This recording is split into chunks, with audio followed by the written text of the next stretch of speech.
If you ask someone the most valuable asset McDonald's has, there's a good chance they tell you it's the properties they own.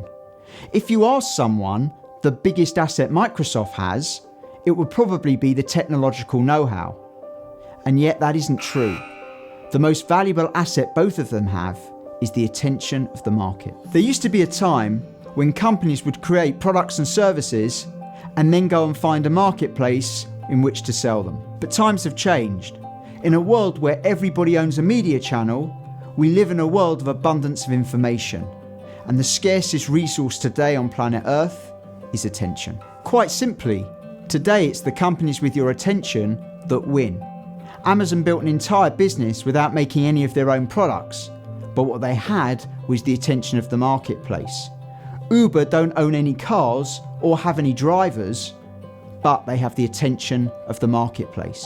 Airbnb don't own any properties, but they have the attention of the marketplace. Effective businesses today no longer create loads of products and services and then keep going and finding markets in which to sell them. Rather, today you think about which marketplace you want to represent, and then when you have their attention, you can introduce new products and services to that marketplace. It's often helpful to think in terms of communities.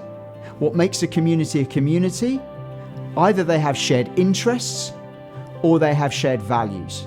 In other words, my next door neighbour and I may not have any shared values, but we have shared interests because we live in the same neighbourhood and things affect us.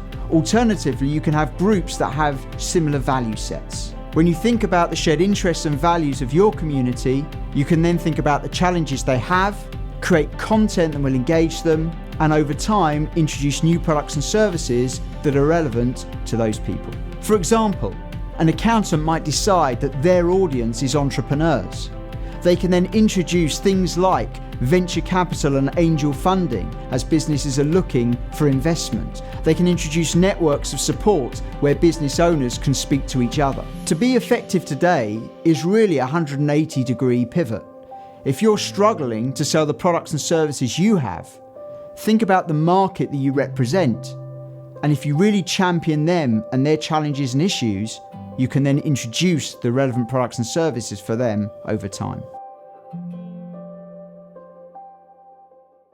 If you've got any questions, please leave them in the comment box. And to receive regular marketing updates, hit subscribe.